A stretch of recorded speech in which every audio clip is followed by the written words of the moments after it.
Thanks so much everyone for watching. We've got an epic lineup tonight of speakers. We've got an awesome panel here. Amazing group of functional doctors, technology, activists for a leap forward in medicine. This is a great gathering.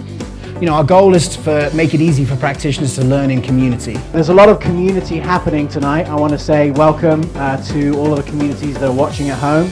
This ecosystem that has been set up by the meetup groups, we believe will be the future ecosystem of this evolved primary care network that we are looking to develop, and it all revolves around you.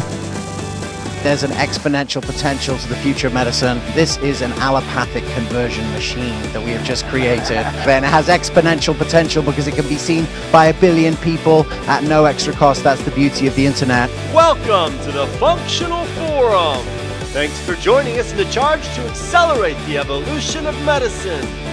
Please welcome your host, James Maskell. Hello and welcome to the Functional Forum. It's been a busy summer for the evolution of medicine.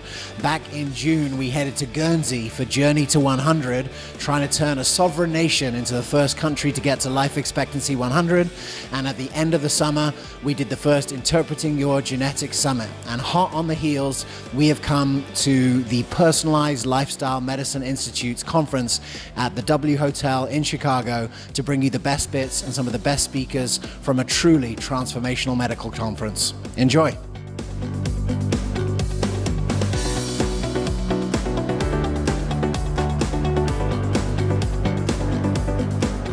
So during this episode, we're going to hear not only from thought leaders on the cutting edge of functional and lifestyle medicine, but we're also going to hear from doctors who are actually delivering this on the ground in communities all over the country. Now, before we get into it, I have to address a rumor that's been going around this whole conference and in this hotel, is that there's a new blockbuster drug that is going to transform American medicine. And to address this rumor, here's Dr. David Katz, the president of the American College of Lifestyle Medicine. Take it away. Imagine if the news were to break tomorrow on whatever glowing screen you happen to like best these days. There's a new drug available, approved by the FDA, for whatever that's worth. It's available in bountiful supply.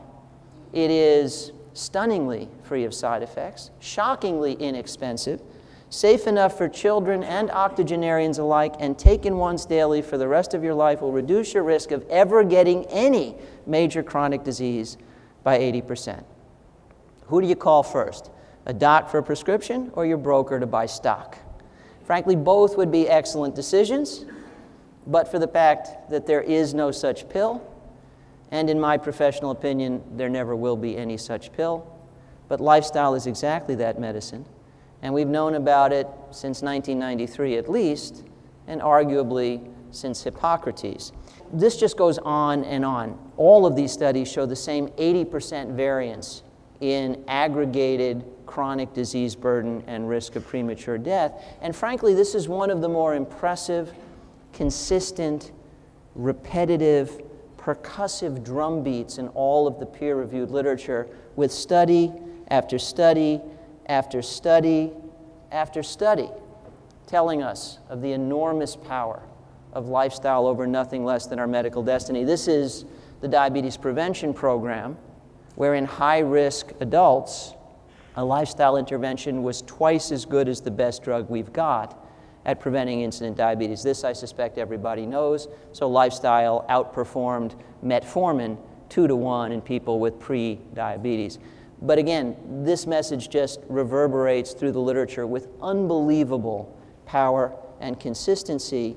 And the reverberations of this drum go all the way to our pith and marrow, to within the double helix of DNA itself.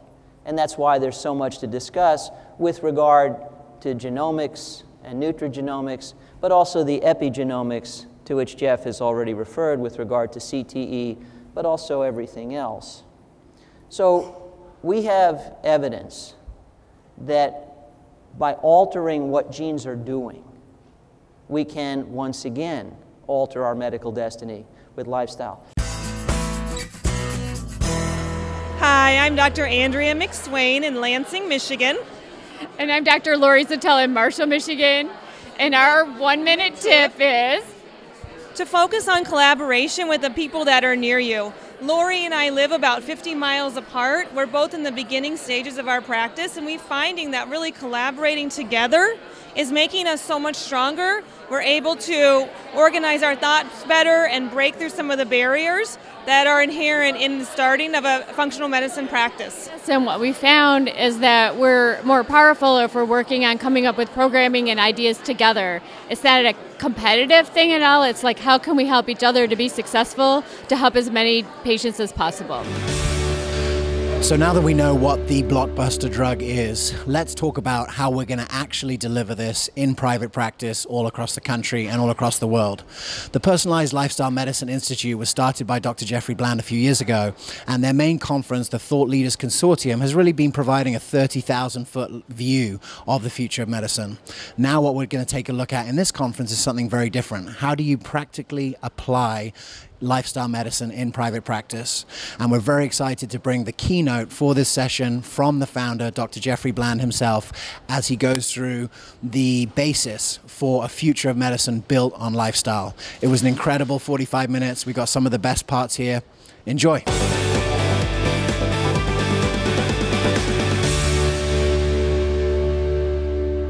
We're involved in a non-placebo controlled great global experiment in genetic resiliency to a rapidly changing environment.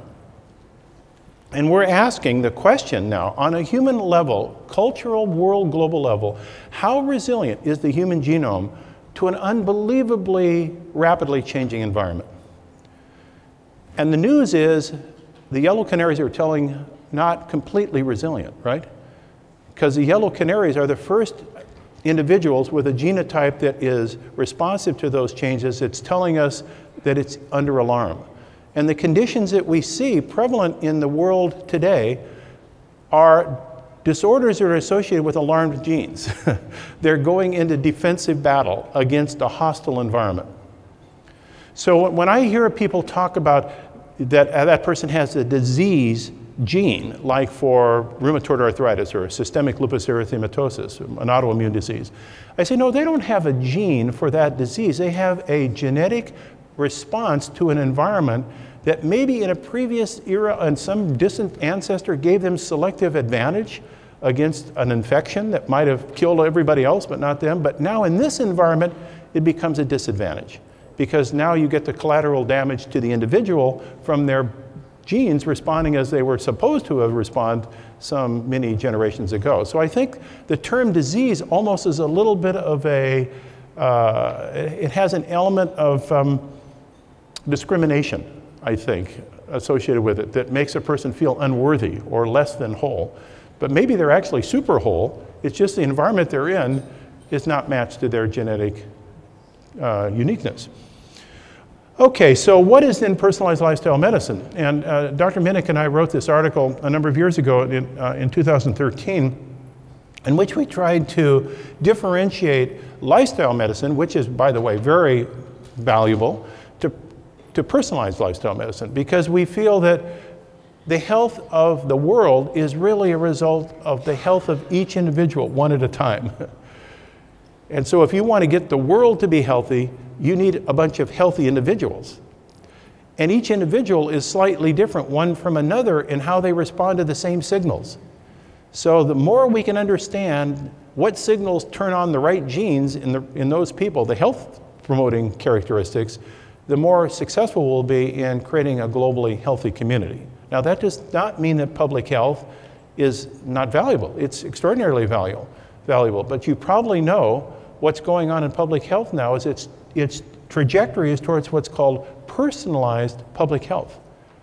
There's an intersection then between this two things that were previously separate. One over here was individual patient treatment, the over here was public health, and they never met. Now we're seeing, because of this new body of information that's coming about, that personalized precision public health is starting to emerge. So this ecosystem for personalized lifestyle medicine is an ecosystem with many different components. And I'm not going to go through this diagram in length, but people that were previously not even considered part of the healthcare community. And do you find it interesting that some of the major healthcare innovators now are Google and Apple and Microsoft and Cisco.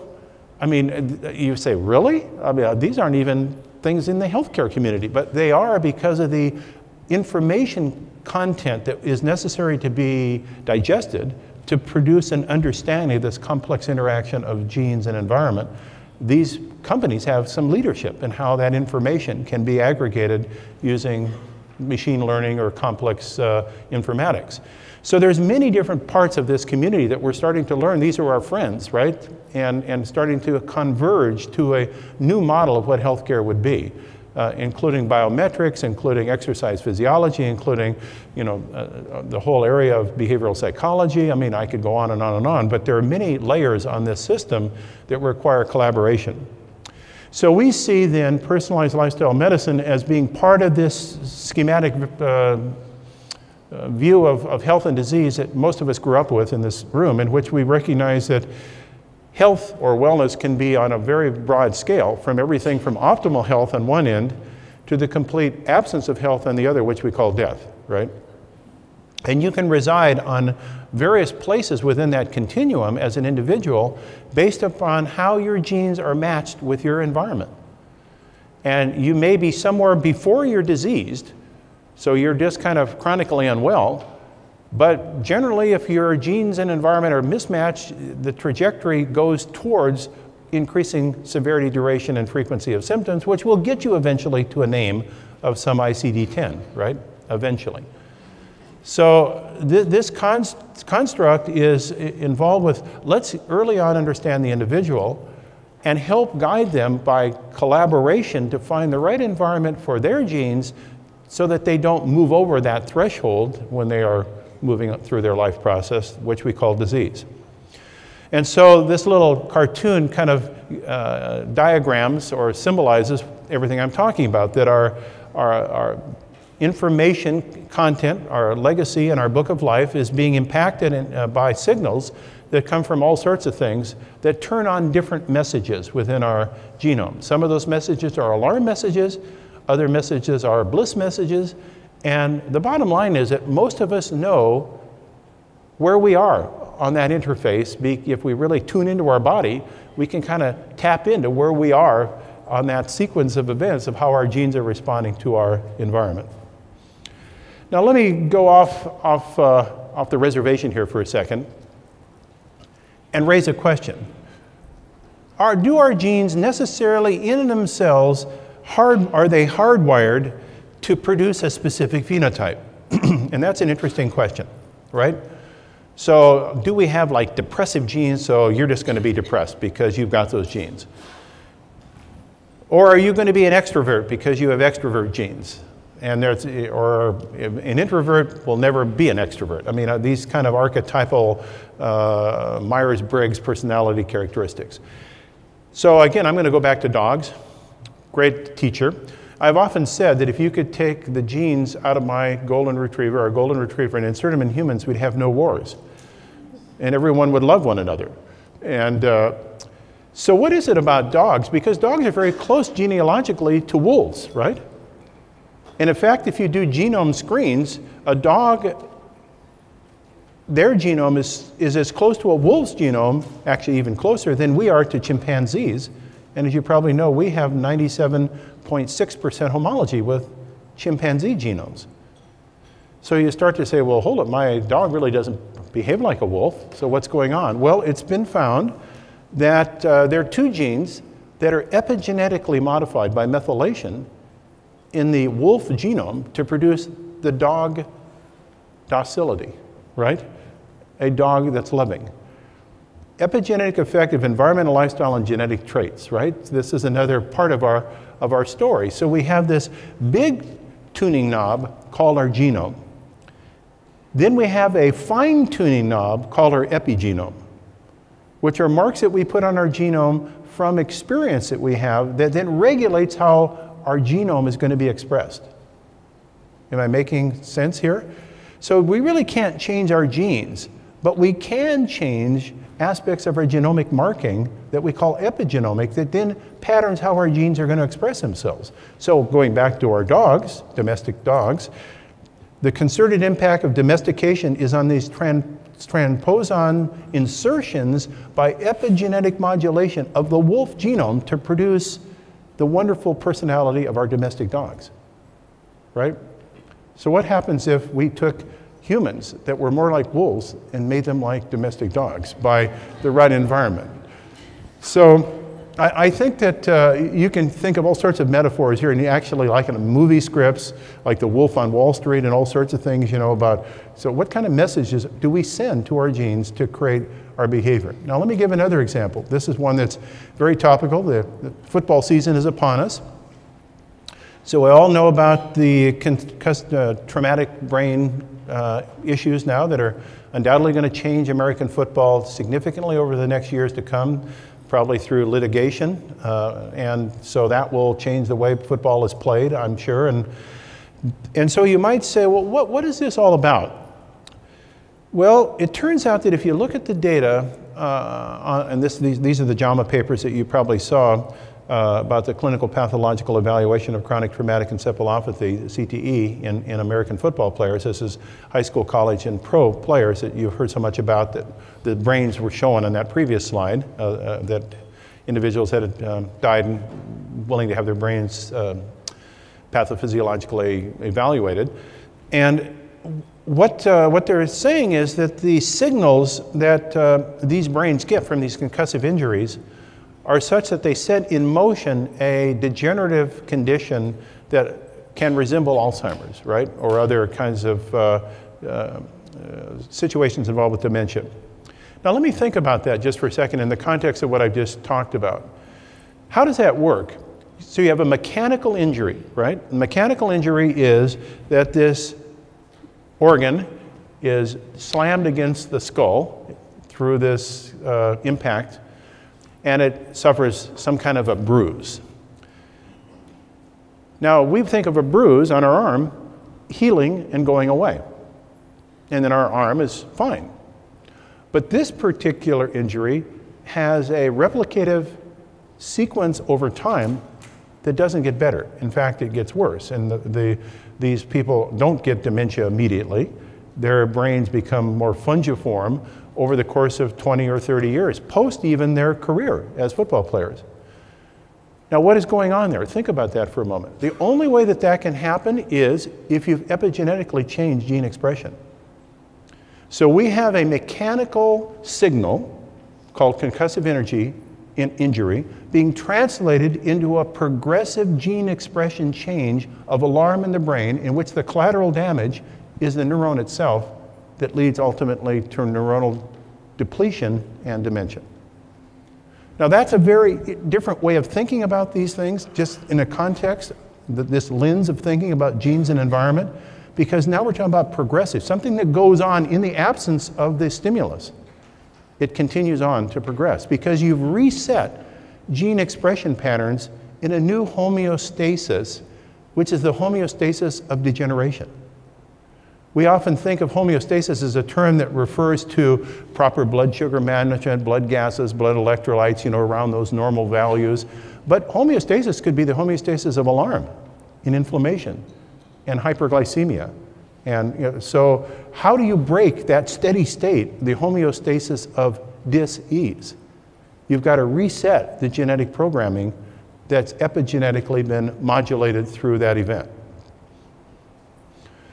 Okay, so that's why this, I believe, has a personal characteristic, because we know that if you happen to be carrying an ApoE4 genotype and you have a concussive injury, because those ApoE4s make you more inflammation prone. There's a whole story as to why ApoE4. Do you realize the human genotype probably early on was mostly all ApoE4? And the ApoE2 and 3 are more recent developments, because in our early hominid evolution, it was very desirable to have high inflammatory response to infection. It was the greatest threat to, and that ApoE4 is really good for responding to infection. Unfortunately, it's also responds to other triggers that produce inflammation, like high saturated fat diets, which we didn't probably worry about in early hominid history, but now we do worry about, right? There's a new signal impinging upon that gene that creates now not a beneficial outcome, but a disadvantageous outcome. So if you have an ApoE4 and you have concussive injuries, your risk to CTEs go up significantly, right? So here is where it becomes personalized. Not every football player gets the same degree of CTEs, like not every smoker ends up with lung cancer. Okay, so this genetic uniqueness is very, very important, and as Eric Topol points out, you know, he's the author of several books, but one is The Patient Will See You Now, which turns this whole thing around, saying medicine is going to be consumer-driven as we move forward. And these omics tools, which are genomics, epigenomics, transcriptomics, proteomics, metabolomics, and metagenomics on our microbiome, all will be integrated together in this broad thumbprint, fingerprint of the individual as we move forward in healthcare, so that we know the individual at a much deeper level than we have in the past, which we've just kind of speculated based on the way they present signs and symptoms. And that will be tied together with the biomarkers to give a new mosaic of understanding of the individual. So it's the start of making wellness precise. And this is, as you probably know, I've been working over the last few years with Lee Hood and his group at the Institute for Systems Biology in this Pioneer 100 project, where we've each of us, 105 participants, have had several, I think in my case, a little over 3 million data points collected over the last 3 years on this routine and kind of analysis we're doing every quarter. And then that goes into a big informatics system to evaluate, you know, trends. And the first paper of the results of the Pioneer 100 project was just published this summer in Nature Biotechnology under the title Wellness Study of 108 individuals, I'm sorry, using personal dense dynamic data clouds. That's a Lee Hood term, that all this information goes into the cloud, where it's then stored so that then informatic analysis can occur to give us guidance about our own unique states of need to match our genes with our environment. So there are new methods of proof in the age of complex lifestyle diseases. We're starting to go away from the randomized clinical trial to looking at things that come from the citizen scientist. That's an interesting term, isn't it? The citizen scientist who's on the internet and wants to be part of studying themselves. So they are willing to sign on to their data, like 23andMe. People say, yeah, you can use my data agnostically in a data set for analysis. So a citizen scientist is changing research methodologies, and it's changing the way we think about how to aggregate data to produce complex data sets that give multivariate abilities to evaluate rather than univariate, because the way that the RCT worked is often univariate analysis, one variable against one outcome. And you know, it's really great for a drug against a disease, but it's not so good for lifestyle complexity where there's so many things going on simultaneously. So new methods are becoming now standards. And this New England Journal of Medicine paper last June really says, hey, we have to go beyond the RCT if we're going to really answer these complex questions about how people really get sick in environments that are not exactly matched to their genes. Now, how important are the things that relate to diet and environment and outcome in a disease? Well, we're seeing a huge number of new papers come out in top-level journals that are showing this. This is a paper that just was published in the JAMA recently, showing that poor diets contribute greater than 50% of the risk to heart disease, stroke, and type 2 diabetes. So these are not small modifiers, these are large modifiers. And we now recognize that red meat, sodium, and processed foods are major associations with premature death. This was, again, talking about attributing death to diet and the fact that we need to use statistical precision. But when we do so, we actually can see that these are really important contributors to the way people's genes translate into their health or disease over lifestyles. So diet is a large driver for altered physiological function. This is a New England Journal of Medicine paper saying a 20% improvement in diet scores was significantly associated with a reduction in total mortality between 8 and 17%. And those that were the lowest quintile of diet quality, they could have up to a 20% improvement in their life expectancy by changing their diet. Now, there is no drug that you can find on the market that can deliver that kind of benefit. So here's another paper that was just published in the Journal American Medical Association, looking at intensive lifestyle intervention on glycemic control in patients with type 2 diabetes using hemoglobin A1C as the marker. And so the yellow line you see there in the graph is standard of care, which is 1 or 2 anti-diabetic drugs. And the dark lines are lifestyle intervention over the course of a year.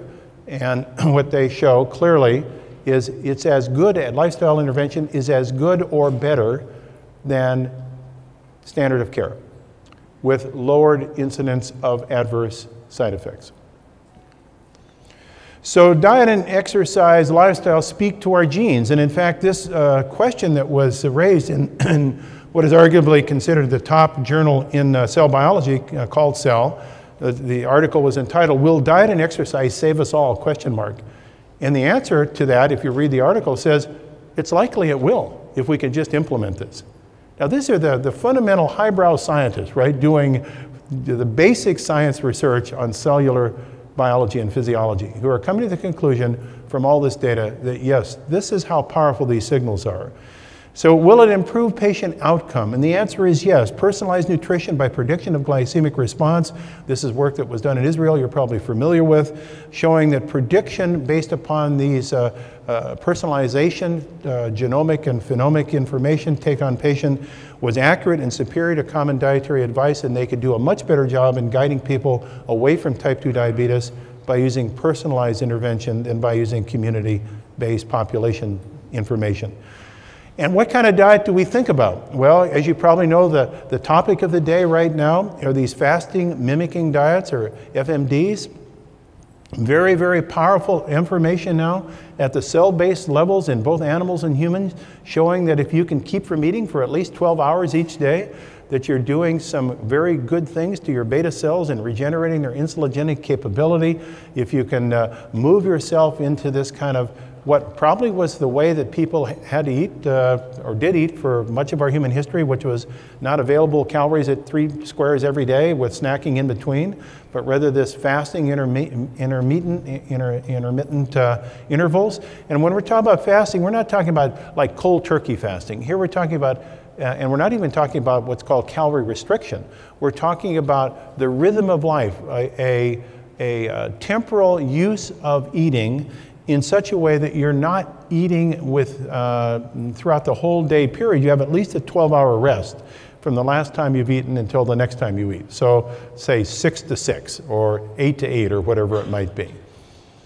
And this fasting mimicking diet has been shown in human intervention trial. This is a paper I'm showing you there, Science Translation of Medicine, to actually improve every metabolic parameter in humans within 3 months that is associated with diabetes, stroke, and heart disease. So it alters the way genes are expressed by just circadian rhythmically controlling calorie consumption. So that is regulating network biology and regenerating beta cell function with diet. And again, I cite this article in JAMA, just appeared in April issue, talking about can a diet that mimics fasting turn back the clock? And the answer is yes, apparently it can. And in fact, in this article in Cell, it actually shows in human and animal models that it regenerates beta cell function in people that have lost insulin secretory ability. Now, this is powerful stuff, right? It would be like getting a beta cell infusion. So newsflash, bioactive ingredients are found in food, and therefore one asks the question, where does food stop and drugs begin? Because we're modulating function in individuals as powerfully as drugs would do, but we're doing it by normalizing network biology, not just blocking one metabolic step in our function. So the influence of bioactive ingredients on intestinal immune function are a good example, and now we start building in an understanding of the microbiome and its relationship to the immune system that you're going to hear much more about over the next couple of days. This again is, I'm trying to show you the level of article journals that these are appearing in. New England Journal, a whole review on the microbiome and its relationship as a gateway to the immune system, and the metagenome of a diet and in the relationship to an individual's diet can, in fact, look at the title of the one paper, veggies and intact grains a day keep the pathogens away, right? So we're really talking about this complex matrix, this symphonic orchestration of how our lifestyle principles regulate all sorts of functions, not just one step at a time, but like conductors of the orchestra of our physiology. So what makes the microbiome so important? Well, it's a bioreactor producing many bioactive compounds, right? Not just short-chain fatty acids like acetate, propionate, and butyrate, but it also produces all sorts of other interesting compounds that regulate through receptors on our immune system that are localized in the gastrointestinal-associated lymphoid tissue, the gut immune system, to regulate systemic signals to all the genes of our body, in the neurons, in the liver, in the beta cells, and all of these are getting a different orchestrated effect.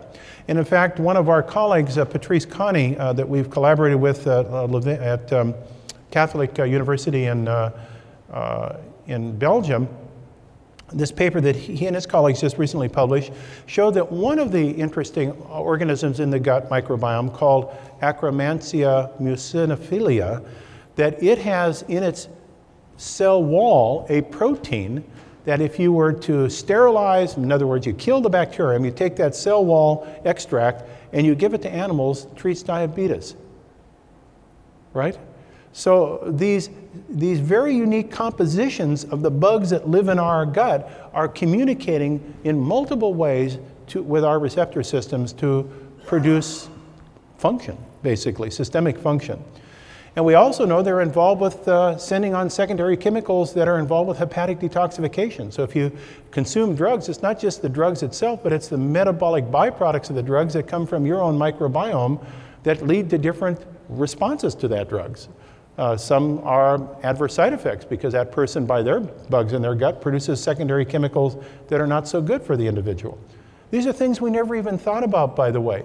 We used to just say, oh, that person has an unexpected adverse side effect to the drug. Well, it's really probably not unexpected if you ask the right question. It's probably to be expected, and it's reproducible based on the way their body metabolizes and responds to that medication.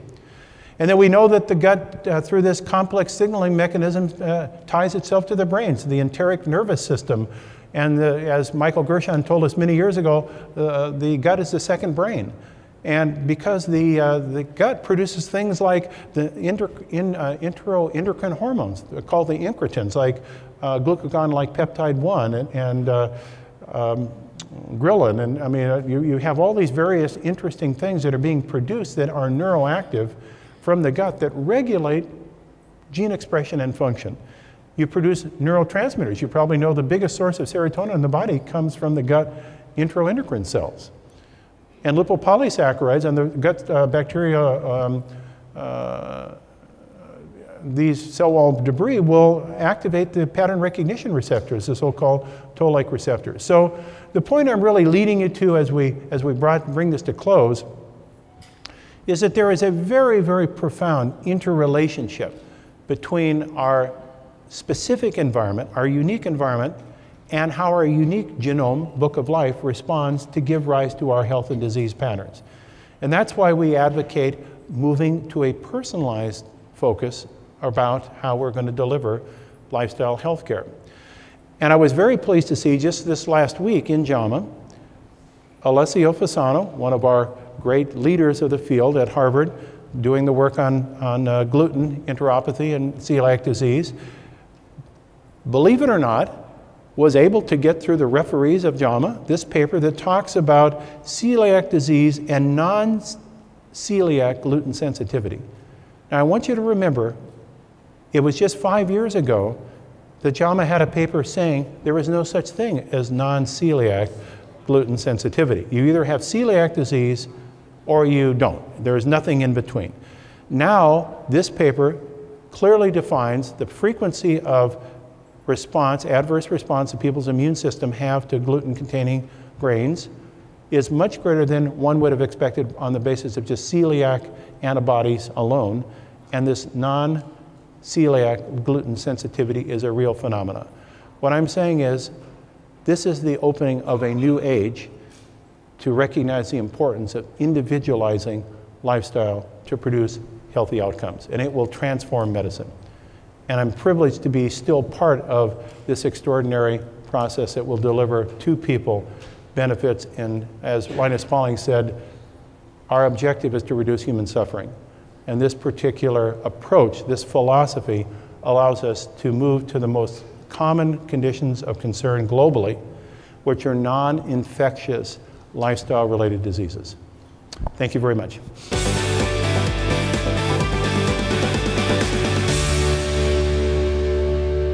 Peter Drucker once said, the best way to predict the future is to create it. And I'm super excited to announce that we have an epic intake of doctors into our Evolution of Medicine Practice Accelerator. The Practice Accelerator is designed to help practitioners like you build these practices of the future, how to take advantage of technology, and how to reduce the efficiency that's inherent in the first era of functional medicine. If you're ready to join the Practice Accelerator, go to goevomed.com/accelerator to join this phenomenal group of practitioners. If you want to find out more about the Accelerator and you've never heard about it before, go to www.goevomed.com/brochure to get a free brochure to find out more about it. We hope that you'll join our Practice Accelerator community, and we'll see you there. Hi, my name is Dr. Dominique Smith. I'm an integrative gynecologist from just outside of Atlanta in a small town called Lithonia, Georgia. My 1-minute tip to the group is to establish the fact that personalized lifestyle medicine should be modifiable to fit the actual cultural and I guess the norms for the patient that you sit with, right? So realizing that a person who you're trying to educate in terms of their lifestyle may have a lifestyle that is very culturally different than what you're thinking about, right? Not every woman wants to be a size 2 or can be a size 2. Not every woman can have the same dietary pattern. And so in order to reach that person and be convincing and have them to buy into that lifestyle that we're trying to educate them on, we need to take the time to identify certain nuances within that patient population that may make us either ineffective to them when we talk about personalized lifetime medicine. My name is Kristen Brokaw. I live in St. Louis, Missouri, and for the last 9.5 years, I have been successfully conducting a meetup group called SLIM, the St. Louis Institute of Integrative Medicine, and we have gotten together to bring awareness to the providers into the area that integrative medicine is alive and well. And if you are not part of a meetup group, part of the functional forum, you need to start one. There's plenty of groups out there. Just do a Google search. But if there isn't one in your area, then start one all on your own. It is an amazing networking opportunity for providers to have a referral network and to share ideas with like-minded providers. So I highly encourage you to do it. So one of the things that's happening this September is the relaunch of the Evolution of Medicine Practice Accelerator. You're going to be hearing a lot more about it, but one of the stars of our Practice Accelerator, Dr. Lara Salyer from Monroe, Wisconsin, is actually not too far and came down to visit us to share a little bit about what she's up to. Now, if you know anything about Monroe, you know that it is the Swiss cheese capital of America. But Lara, what I hear is there's some new things afoot in Monroe, Wisconsin. So can you tell us what's going on? Absolutely. I am launching Greene County's first functional medicine clinic, and it's only been open for 1 month, but already, due to the Practice Accelerator, we've had huge growth. Over 200 patients came to the grand opening, and it's been wonderful to stimulate our whole community to start thinking about health in innovative ways. So what are some of the things that you took from the Practice Accelerator that you've implemented into the practice that have sort of accelerated this progress? Well, I felt that the Practice Accelerator was like a physical trainer for your entrepreneurial muscle. For decades, physicians are put into a 10-minute time frame and have to use tools that we worked hard to attain. The Practice Accelerator gives you those tools to build your own method. And everybody is unique, so depending on what the community needs, you can use a lot of the information given in the Practice Accelerator that leverages technology in ways that we never could in traditional settings. The autoresponders, a lot of the advice that you gave was wonderful to try and get our citizens and our community behind this new delivery of healthcare. One of our visions for the Accelerator is that it empowers an individual doctor to really transform the health of the community. What plans have you got in place to sort of deliver beyond just the four walls of a traditional clinic?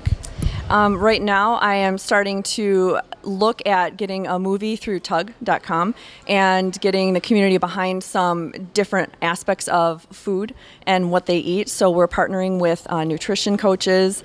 My clinic has a massage therapist and behavioral therapist. We're trying to show that health is a multimodality prospect, not just with a physician. We also are doing exercise, like a walk with a doc type program. And a lot of community events, dinner talks, free mini TED Talks where we get some of my staff out there and really engage with the community one-on-one.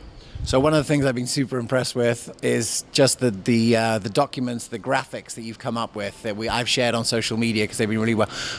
Do you have an artistic streak? Was this just something that you felt compelled to do?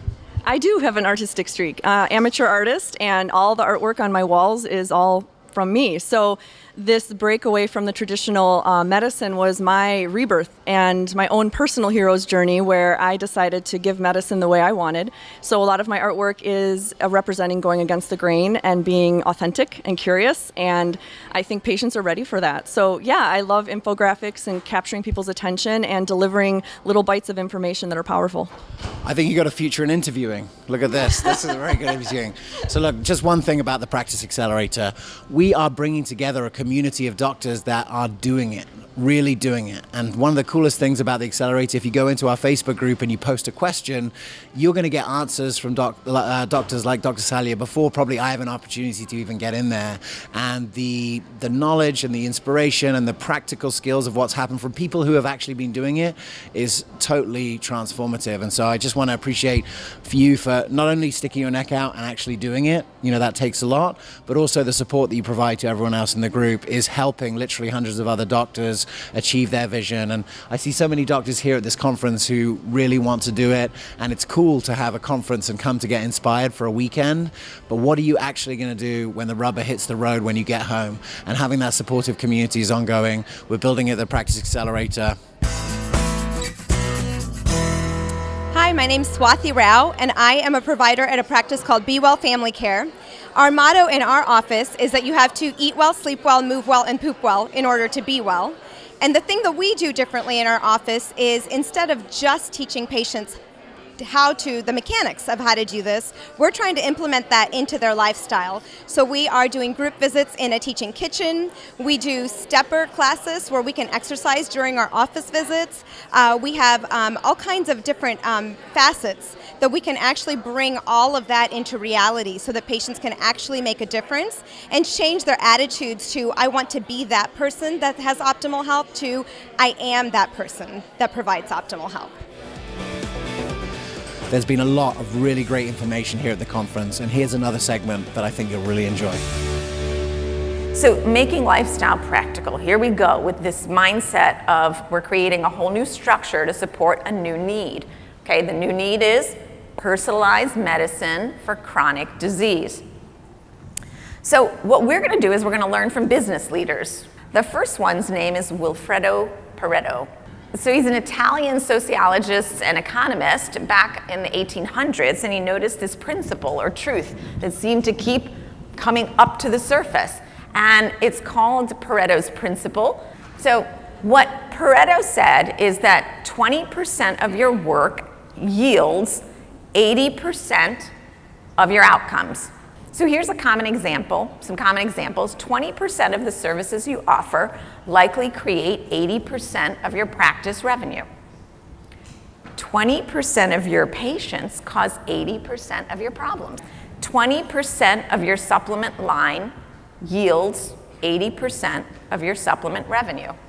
So I would contend that what we need to put in that 20% is lifestyle and core nutraceutical therapy.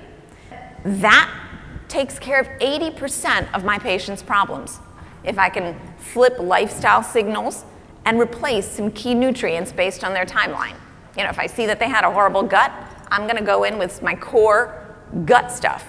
If I see that they're really toxic, I might go in with some core liver support and make sure they're good poopers. You know what I mean? Do you notice that?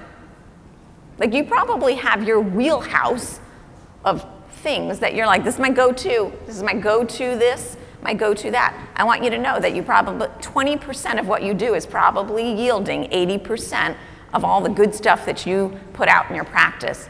Now, what does that mean? That means that you spent 80% of your time doing other stuff that only gives you 20% more.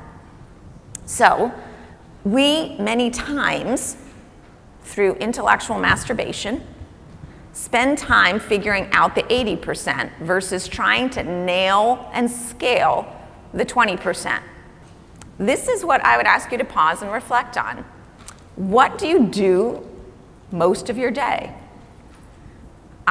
Before I started understanding these principles, spent a lot of time on appointments. And what do I do on appointments? I mean, I did my timeline, I did my matrix, I then started thinking my therapies, and then I said, you know, oh, this person needs better lifestyle. Oh, but I need to order this test, and this test is through this insurance company. And then I had to do data review of the testing that I had ordered, and then I had to, if I consulted someone, I had to look at the consult report. So the question we all have is, how do we get 80% of the results by only investing 20% of your time? Right? So this is where the next gentleman, his name is C. Northcote Parkinson, he's going to teach us a principle. His principle is called the Parkinson's Principle of Productivity. And what he says is work expands so as to fill the time available for its completion. So how about we shrink the time we use for this stuff that only gives us 20% yield, right? How do you start shrinking that? Well, you've got to start looking at the things that you do that you really don't need to be doing. There are some things you should be doing now. There's some things you can do later. There's many things you should be delegating. This is a graph that you can look at, and it's pretty self-explanatory, but it teaches you how to bucket things in order to know what you should be doing now, later, or never. So you're nailing it and scaling it, right? You want to try to use a minimum viable product. So what that means is, like when I started my practice, and actually the website that I have up is through Wix.com. It's a build your own website. I could have spent thousands and thousands of dollars to have someone build my website. But you know what? My website is not what sells me for what I notice in my market. It's word of mouth. When people have word of mouth, they go to the website, and so long as I look semi-credible and the page looks pretty, they call. Do you know what I'm saying? That works for my population. So I had the minimum viable product for the website. In my office, I have a minimum viable type of situation. I used to have a 4,000 square foot facility, but now that I do more telemedicine and we have virtual coaching, that I was able to downsize into a smaller space. Minimum viable product. Was it nice to have tons of space? If it works and it's part of what you need for your brand, yes. But if it's not, use your minimum viable product. Like you gotta avoid loss. Rent or your mortgage is a big loss if it's a big number, right? Payroll. You've got to have a minimum viable product. Low burn by design, no scaling until revenue. Don't scale it before you're sure it works and before you're making money on it, okay? So agile development. So here's my story. So I started doing group medical appointments out of need. I nailed it and scaled it. I saved time and money. And then my husband had the brilliant idea of videotaping me doing group visits, and he put them online so that people could be assigned homework. So if they didn't come, I can't teach you in an 18-minute insurance visit, so you have to watch your homework before you see me. So decision fatigue, because they came in already knowing so much about the gut or bones or thyroid that I didn't have to go through. The thyroid is a gland in your neck. Decision fatigue, time fatigue with technology. Then I added on a health coach, saved time, made money, and it helped with decision fatigue. I don't have to answer the questions that the coach can answer. Now with the extra time, when I whittled down my dark blue circle, if you will, I love to teach. It's one of my things, and I love having the extra time to do it. I love creation, I love art, so I like to create things in the business world, but I also am taking on an interest in fine arts because I want to be a balanced person myself. What I do is I have a membership practice, and people pay a monthly fee for services that are not covered through insurance. And so that's what we call residual revenue. People pay whether they come in or not. So I always have 80% of my revenue coming from membership. Whether they come or not, I have money coming in, which is different from a cash-based practice. And now I don't want any more members because I take care of them primary care style. So now if I want more patients, I do consults, fee for service on top of my members. So if I feel like, oh, I'd like to travel to Africa, I think I'll take a few more consult patients or whatever in my mind I've worked out. Hi, my name is Ramona Wallis, and I'm here at the Lifestyle Medicine Conference, and it's been pretty fantastic so far. I learned really how important it was to look at my own goals in practice and really get a good perspective on what I'm doing to bring forward functional medicine into the West Michigan area. And one of the things that Dr. Saxena was talking about today was that 20% of the patients that are consuming 80% of my time, and how I need to really restructure what I need to do best for the patients and understand how to help them the most. And through this evidence-based, it's really given me a lot of strength and fortitude to go forward to redress and empower the patients across the board so that my time is used more efficiently. All right, as we've mentioned a few times, this was a very different type of conference here at PLMI, and one of the reasons why it was different was because we really got into what does it take to build a practice delivering lifestyle medicine. And one of the stars of the conference was Dr. Adrienne Denver, who has a practice in Grand Rapids, Michigan. Doc, you gave your talk yesterday. What do you think landed the most powerfully as you shared your practice model with practitioners here? The feedback I got from the doctors was somewhat overwhelming, so I so appreciated that. They really appreciated having the vision that you have to have a dream practice imagined before you actually execute, and then all the actions you do from there on out is just getting rid of bottlenecks towards that goal. So many doctors are just in that box practicing day to day and not really having that vision. So that was a really powerful one. The one that also resonated with patients, with the doctors rather, was putting the patient first. If a new thing is developed within the practice, does it benefit the patient? If it does not benefit the patient, we don't do it. It's just that simple.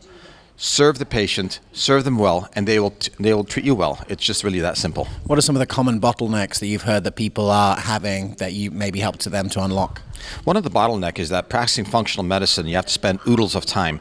And really, yes, you do have to spend the time at the first visit. It's so critical to really get to know the patient, to know what's going on with their being and the whole timeline, the triggers, so that you can really put together a program. Once you've accomplished that, you can do group visits, you can do follow-up visits. You have to do it fairly frequently to do some hand-holding, and those can be 5 minutes to 15 minutes, depending on your personality. And then you have to do those reevaluations where you spend just a little bit more time again to reassess the weak spots in that patient. That's how you can be efficient. You don't have to spend a half hour every single time. If you're doing that, you're wasting their time and your own. One of the things you said is that you can actually spend too much time with patients, which I never really heard said before. What gave you that insight?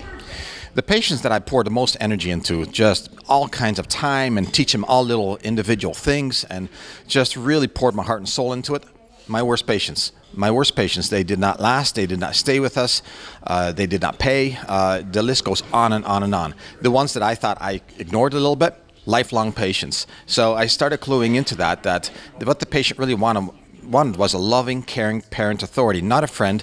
They can go to Starbucks and do their thing there. They're here for business, so get in, get out, no fluff. Hi, my name is Dr. Adam Miller. I'm the integrative surgeon here with a 1-minute tip for you. Purpose-led health. Have you ever asked a patient or been asked yourself as a patient, who are you, what do you want, and where are you going? We use the incisive edge of purpose in my practice to help advance patients down their treatment pathway.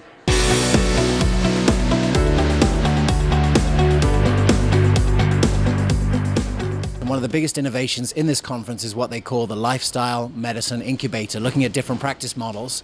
And one of the most innovative is to do with what is happening on the corner of technology and practice. And so I'm here with Dr. Molly Maloof. She is doctor to many of the techies in San Francisco. And Molly, I just wanted to start by asking you, at this exact moment, the information that's coming in from biometric data and medical practice are not really joined in any meaningful way, but you sort of bridging that gap. Can you share a little bit about why you've chosen to do that and sort of how you've done that? I think it's come out of just a deep interest for helping an individual learn about their bodies and make better behavioral change and wanting them to feel empowered by the data. A lot of doctors won't even take a look at your information. And so I just thought to myself, what kind of doctor would I want if I had all this information? I wanted to help decipher it. So I started using it in my practice. But I also learned that there's a lot of data in medical practice that isn't being used for lifestyle. Something like continuous glucose monitoring or heart rate variability is measured in some cases in healthcare, but it's not being applied to lifestyle medicine. Yeah, how do you help to consult patients on what data is useful and what data is not? So I think more data is better, and a lot of doctors are like, I think more data is not something I want to think about. So I think the key point is, what are you looking at? Why are you looking at it? What can you do about it? And then will tracking it make a difference? So a great example of this would be patients with Crohn's disease or inflammatory bowel disorders who maybe get labs a few times per year, and we can actually track their vitamin D, we can track their iron levels, we can track their inflammation markers, and by doing labs multiple times per year, we can actually see if they're about to get a flare. And so I think gathering more data is just a part of my practice. I started doing it because I thought, there's so much that happens outside of a doctor's office in one visit. I want to know what's happening in your home. I want to know what's happening in your life.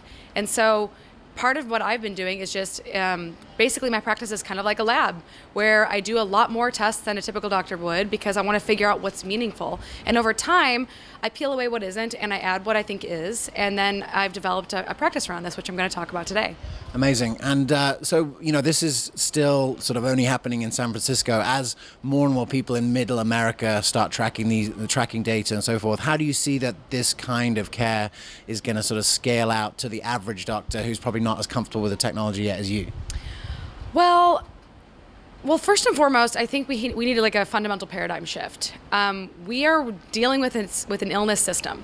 So we have to shift the paradigm to believing that we need to create a wellness system. There are other countries like Germany that have insurance for healthcare and insurance for wellness. And we don't have that system. So I think that millennials are going to lead the way. I think there's a dramatic consumer push towards optimal health. Yeah. And for older age groups, longevity is on the minds of everyone. So I think people are willing to pay extra for things like beauty, energy, fertility, and longevity. In those markets, we're going to see a consumerization of wellness emerge. So one of the things that's really exciting. The millennials have been accused of destroying a lot of things. Destroying the disease care system wouldn't be too bad. But I would love to just get your thoughts on, when I follow you on social media, it seems like you're always up with what the latest and greatest thing is. What are some of the things coming down the pipeline that probably haven't made it to commercial application or widespread use that you're really excited about that could transform the practice of medicine in the future? So fundamentally, I think that a lot of what medicine is today is a system of disease coding and treating with drugs and surgery. Now, that's a very limited toolbox of tools that you can use to make a person healthier. And most of the time it's fixing a problem so you're just not sick. So I'm interested in many different types of new therapeutics. So, for example, digital therapeutics is an entire arena I could talk for an hour on that. Electrotherapeutics, there's people attaching different electrodes to their bodies in order to modulate cranial nerves to change what's happening inside people's brains. That's happening in fitness. That's happening there's a company called Think that has a wearable that is kind of like either drinking a cup of coffee or taking like a muscle relaxant in terms of its effects on your body. I also just found out about yesterday that there's a company that claims to be able to change your hypothalamic weight set point by wearing a wearable on your head that activates a vestibular nerve. Now, I don't know if that works for real, but if that does, that would be game changing. And will it be available in many fashionable different accessories? Because wearing a wearable on your head seems like something that if you're going to wear it all the time, better look good. Oh, no, you don't wear wearables all the time. Although I am wearing a glucose monitor on my arm because I feel like this is by far one of the most interesting biomarkers for health. It reflects both stress and what you eat and how you exercise, and how you sleep. So it's a really useful lifestyle tool. What are some of the other biomarkers that are not yet incorporated into technology that you'd like to see or that you see coming down the road that will be useful for monitoring health ongoing? I mean, a lot of people have never had their genetics tested, and a lot of people are afraid of getting their genetics tested, and I think that more data is actually very powerful because you should be orienting your preventive care plan around what you're predisposed for. And so I don't think that that's on the minds of most people right now. And I think it's really, I think in the future, we're going to look back into the time when we didn't have full exomes on everyone and we didn't have the ability to Google search our genetics. I mean, that will be, in 10 years, that will be what things look like. That's really super interesting. And, you know, one of the themes that I see in sort of commerce generally is like the new world is going to eat the old world. Gary Vaynerchuk says that the whole time. And I see in medicine that there's definitely possible. I mean, in what other time, in what other space can you really create, hopefully, a new model that makes the existing model obsolete? So I think the way to make the existing model obsolete is to actually get consumers and individuals and patients actually caring about changing their health. Because right now the system is about you get into the system because you're broken and someone's going to fix me, but it's not about I have a role and responsibility in the outcome of my life. And so I think that I don't think the old system is going to go away anytime soon because there's just way too much money involved, but I do think that we need to build a system on top of it that is about keeping people healthy, that is about keeping people out of the hospital, that is about saving dollars, that is about investing in your health rather than putting money into an insurance policy that you don't get to see until you actually break. So I think a lot of younger people are starting to put money into HSAs, and they're starting to use that the HSA money for things to optimize their health. Like I do Rolfing, it's a type of massage therapy, and that's paid by my HSA. So I'm doing things with my healthcare money that I think are an investment in my long-term future. Do you think that kind of model is going to be suitable for the masses? I'm hoping that with technology, things will get cheaper. So what we've seen with Moore's Law is that, you know, what used to be an incredibly expensive computer is now affordable by everyone. So I'm thinking that that will probably be the case. There is no reason why laboratory tests have to be as expensive as they are. They are marked up hundreds of percentage points by companies. And I believe that someone's going to come along and create a lab testing company that is going to be at cost, and someone's going to be building apps on top of that data. And that's what's actually going to be valuable, is the interpretation, not just the number. Yeah, absolutely. Well, look, you got a glimpse into the future here. We're here at the Molly Maloof suite at the W Hotel, and it's been a great session. Molly's session was really powerful here at the PLMI, and we'll have more copy for you there. But thanks so much for being part of the Functional Forum. Really pleasure to have you here.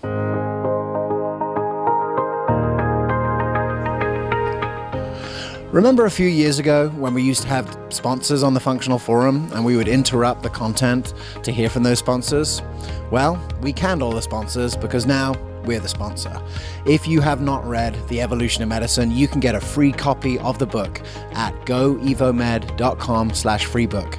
And if you've read the book and you like the book, you can order some books to give to all the doctors in your community at the exact moment that they show an interest in your practice. I know that doctors and practitioners all around the country are coming into contact with other doctors who see the results in a patient that maybe they share with.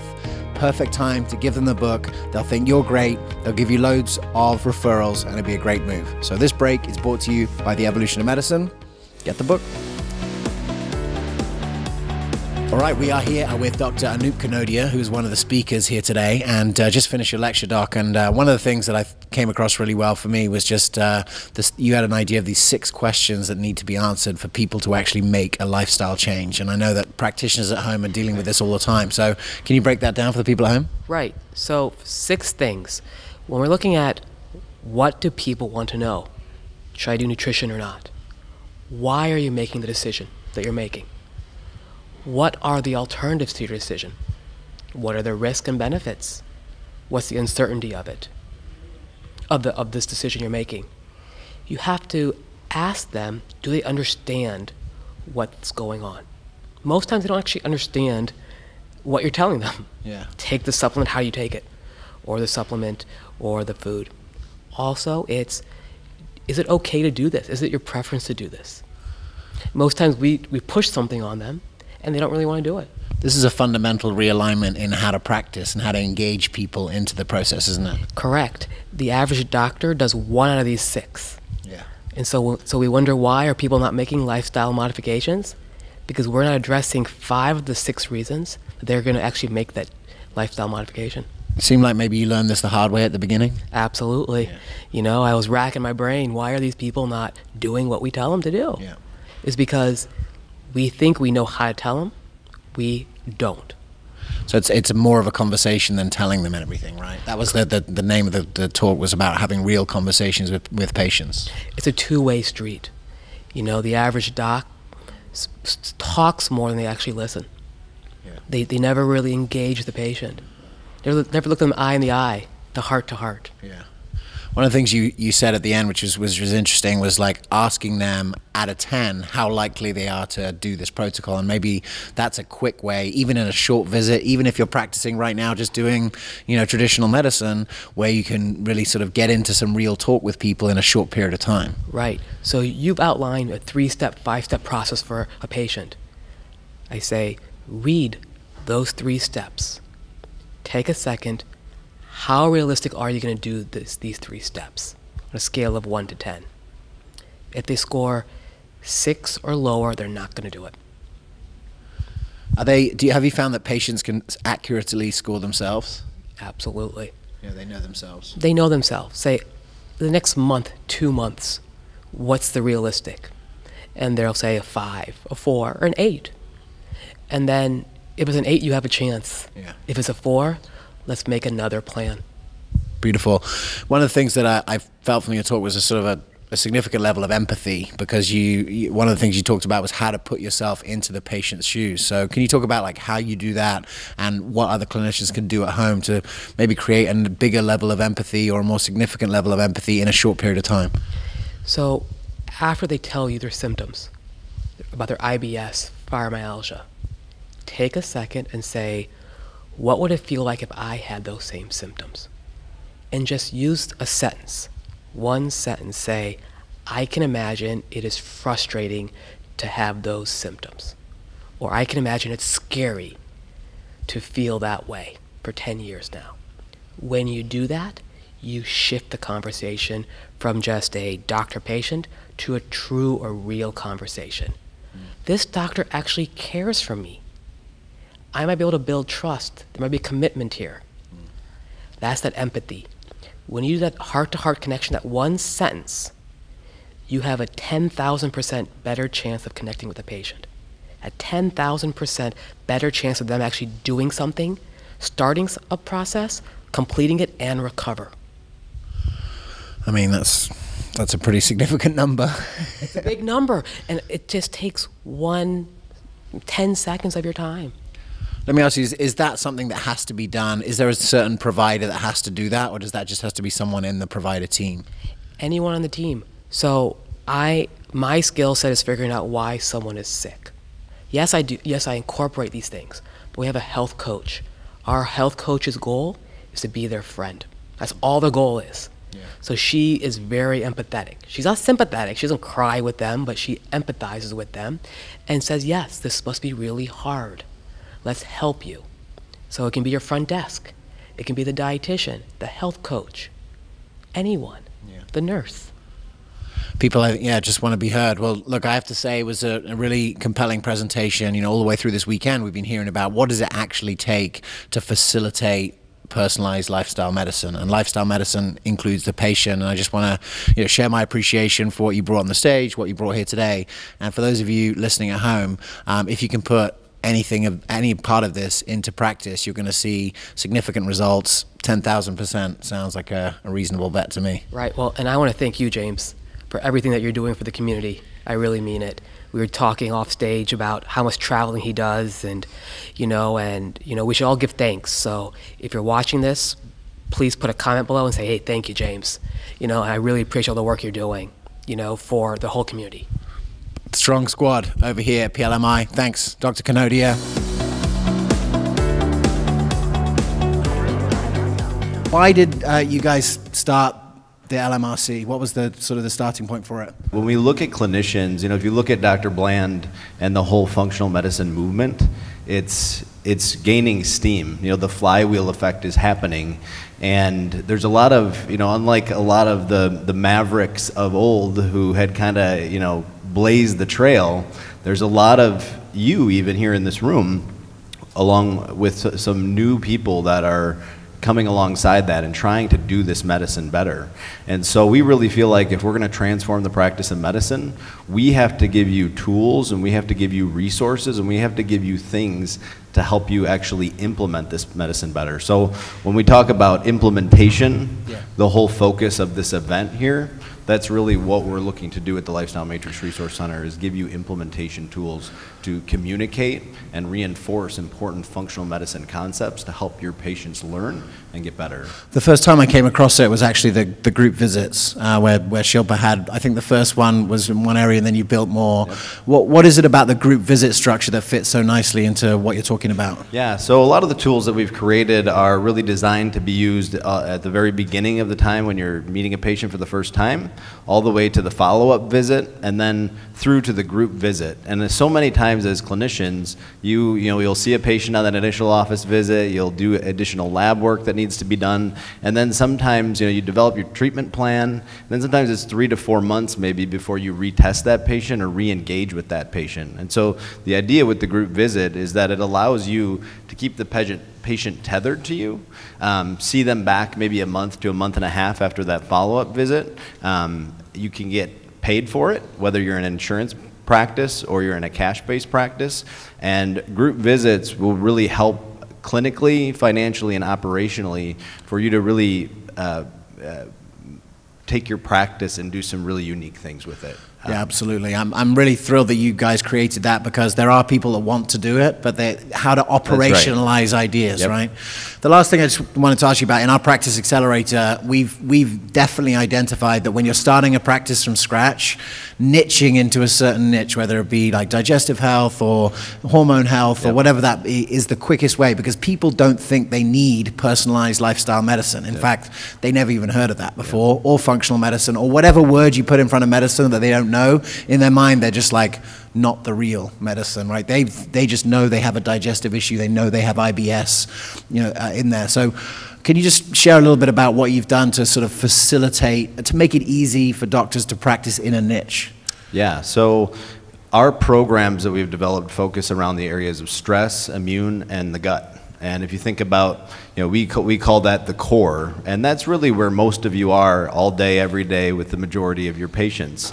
And really, prioritizing depending on what they're coming in and what they're presenting with. So our modules that we've developed are around those primary areas, and then we're also developing out our cardiometabolic program, our Well Matrix Foundation Nutrition program, things that, you're going to be seeing a lot of those types of patients. But these are complex topics. They're complex ideas. When you're talking about immune, stress, gut, and those systems and how they work together, there's a lot of complexity there. So how do you take, all of this information that you learned at a conference like this, or at any functional medicine conference, and translate all this high-level information down to a patient level? And that's really what we're trying to do. Absolutely. I would highly recommend, whether it's the Practice Accelerator or resources from the LMRC or some combination of the both, having some sort of way for you guys to have a communication in between conferences. I know it's really awesome to come to a conference and get inspired and have a list of things that you want to do differently, but when you come across that first roadblock in implementing whatever that might be, having someone who either has done it before or a community of practitioners is so important, because you don't want that first stumbling block to stop your momentum. And there's a long time between conferences. This conference next year is a year away.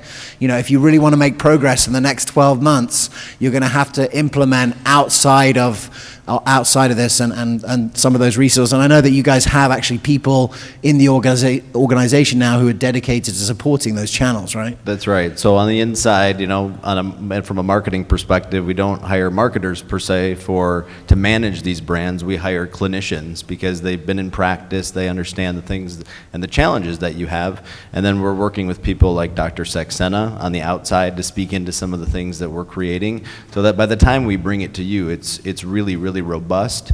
And so we have a lot of implementation support. We work with you guys via Zoom, you and your staff, to help you integrate group visits, so that you understand the logistics, you know, how many patients you're seeing, the most effective way to do it. It's really the 80-20 rule that Shilpa talked about, you know, in all of this. It's like we often do things because it's just the way it's always been done. But right now, especially in healthcare, there's a lot of disruption happening, and so it's just being exposed and taking a close look at what's available to you, so that you can actually do what you do and do it better, and actually get paid for what you do, which would be a great bonus.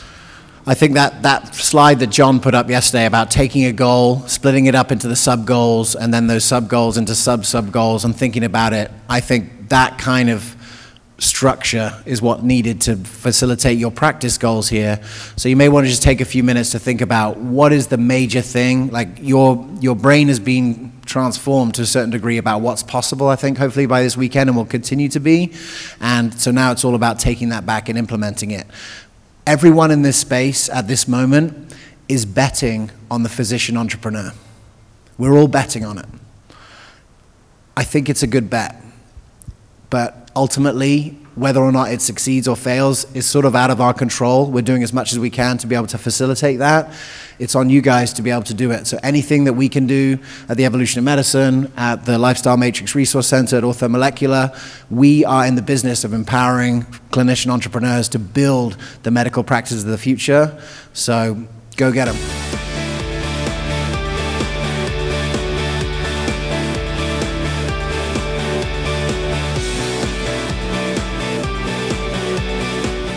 Thanks so much for watching. We hope that you enjoyed this episode as much as we enjoyed coming to the conference and making it. It was a truly transformative medical conference, and we look forward to coming back next year. Now, next month, we are going to be looking at the future of functional, and particularly how coaching and community can transform functional medicine and make it available for everyone. Make sure to tune in the next episode. We'll see you next time.